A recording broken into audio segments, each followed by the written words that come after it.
Hola, ¿qué tal? Somos un equipo de trabajo de estudiantes de la Universidad UGM Norte, Campus Tierra Blanca, Veracruz, realizando la actividad integradora de la asignatura Teoría Educativa número 2 a cargo de la licenciada Verónica Cruz Cano.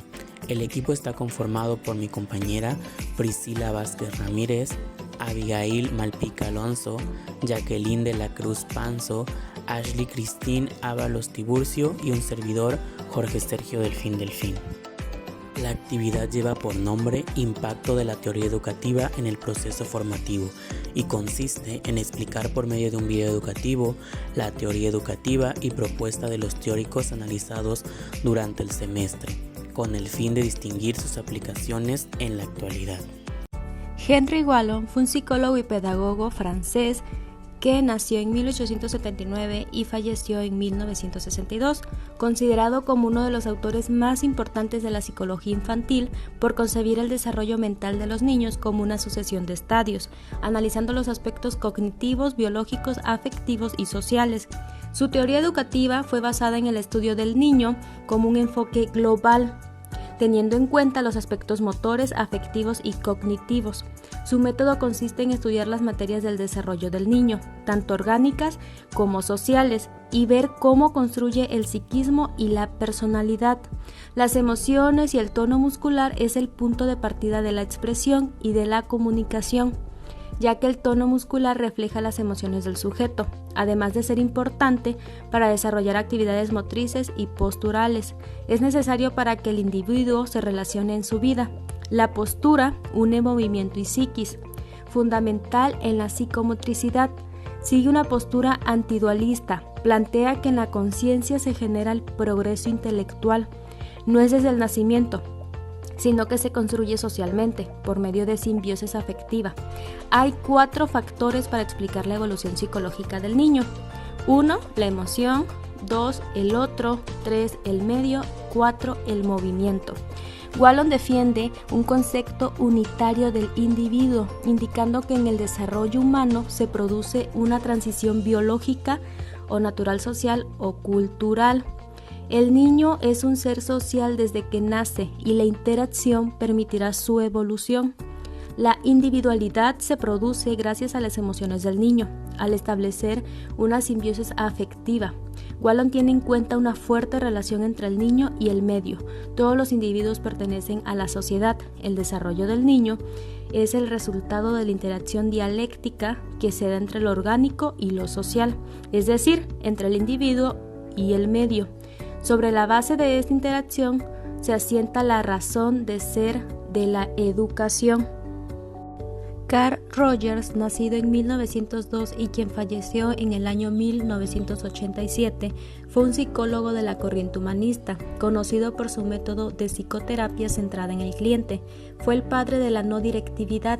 Según él, el clima psicológico de la libertad favorecía el desarrollo pleno del individuo, valoraba la empatía y la autenticidad.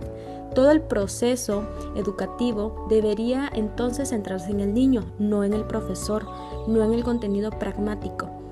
La pedagogía de Carl Rogers es la pedagogía de la libertad, de la confianza en el individuo, del cambio. Es necesaria la libertad para que el alumno tenga un aprendizaje vivencial, autodirigido y creativo. El alumno tiene la potencialidad y el deseo de aprender y para ello necesita un clima psicológico adecuado y recursos de todo tipo que el profesor se encarga de ofrecer. El objetivo de la educación es preparar personas capaces de enfrentarse con la novedad, con el cambio. El sistema educativo no debe centrarse en la enseñanza, sino en el aprendizaje autodirigido.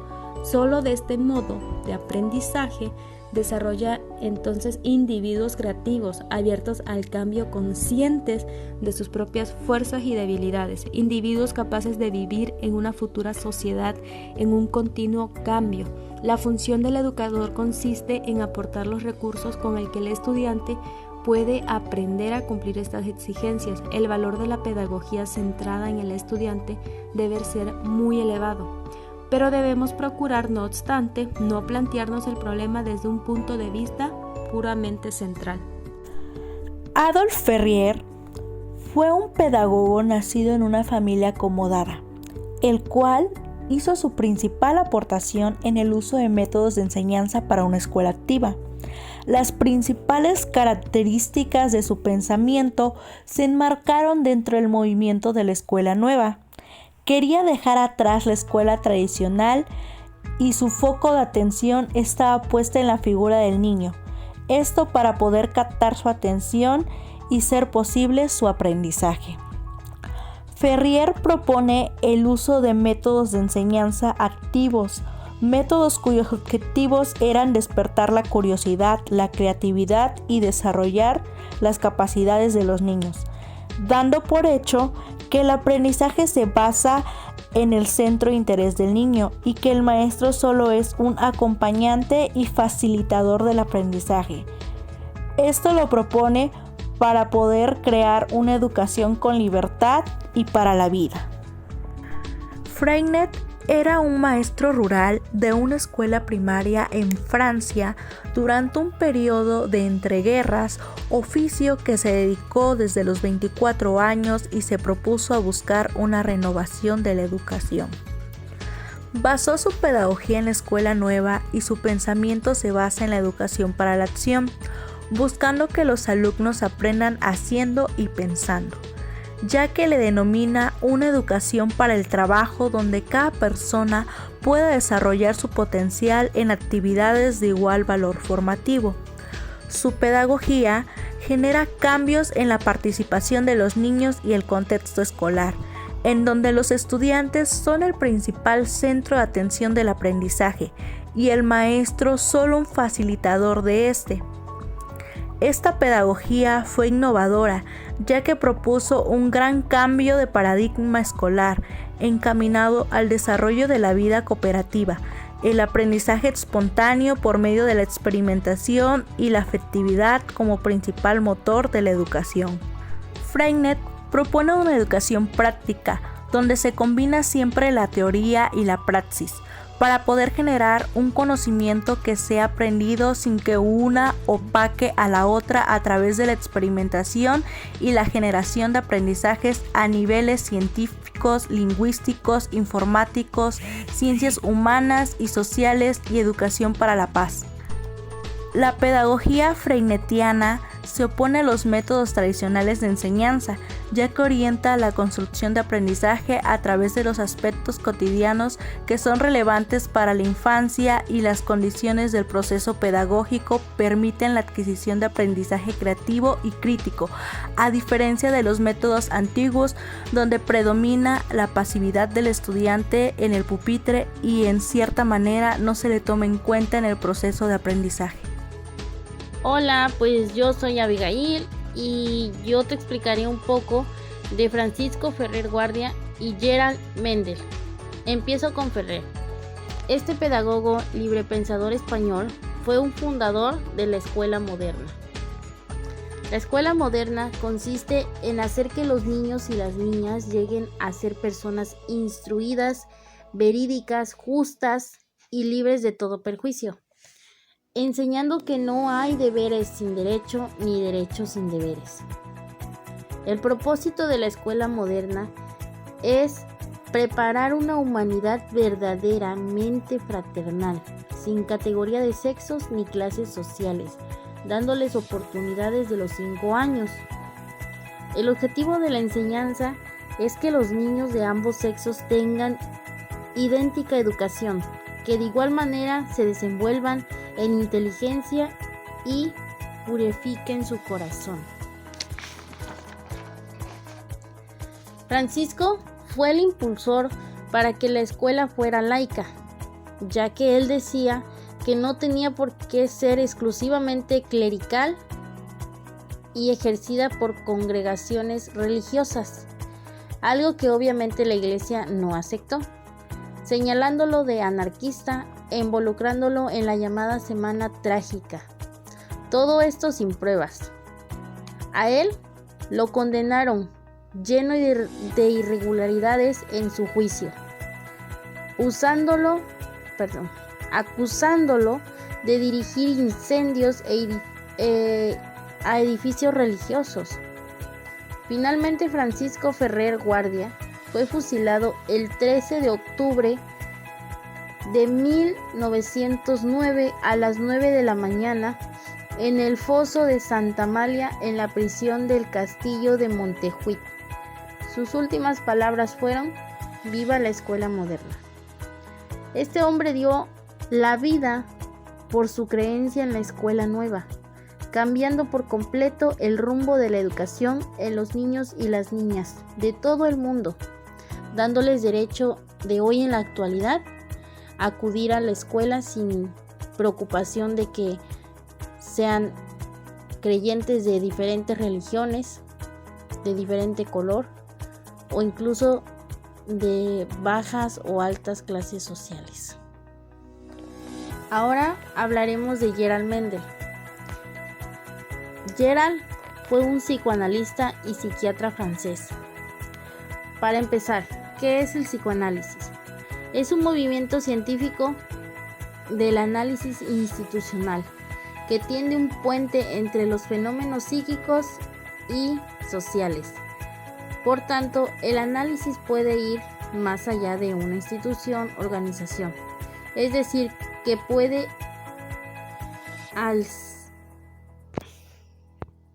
puede enlazar a toda una sociedad.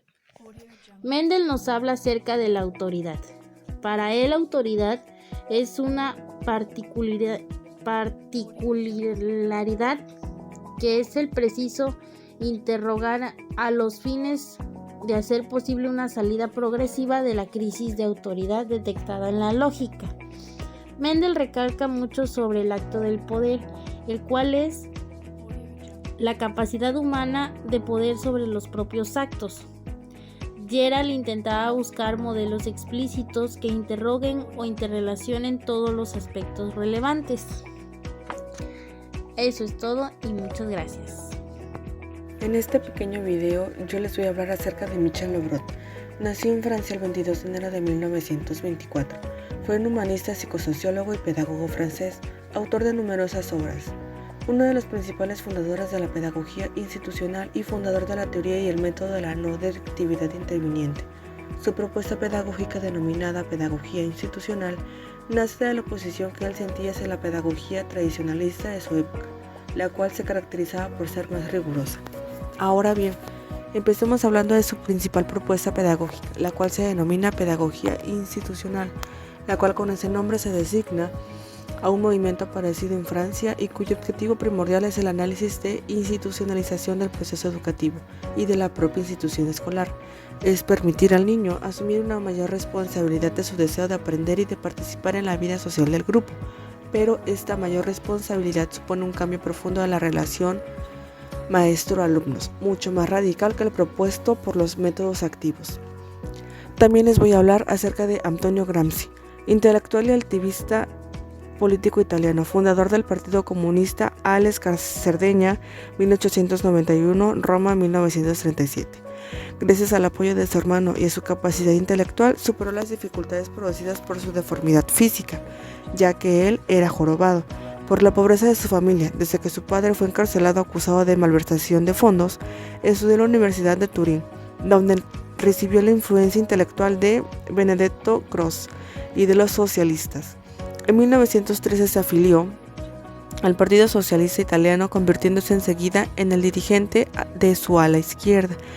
Tras haber trabajado en varias publicaciones periódicas del partido, fundó junto con Palmiro y Umberto Elia Terracini la revista Ordine Nuovo, 1919. Ante la disyuntiva planteada a los socialistas de todo el mundo por el curso que él tomaba Revolución Rusa, Antonio Gramsci optó por adherirse a la línea comunista y en el Congreso de Livorno 1921 se escindió con el grupo que fundó el Partido Comunista Italiano. Ahora voy a hablarles un poco sobre quién fue Louis Althusser. Este fue un filósofo marxista francés, pero también habitualmente considerado estructuralista, aunque su relación con las otras variantes del estructuralismo francés fueron bastante complejas. Este nació el 16 de octubre de 1918 en Bir Morad Rais, Argelia, y falleció el 22 de octubre de 1990 en La Variesse, Francia. ¿Cuál es la teoría de Louis Althusser? Quizá la tesis central de toda la filosofía del Althusser es que la historia es un proceso sin sujeto ni fines, cuyo motor son las fuerzas productivas y la lucha de las clases determinada por ellas. ¿Qué dice Althusser sobre la educación?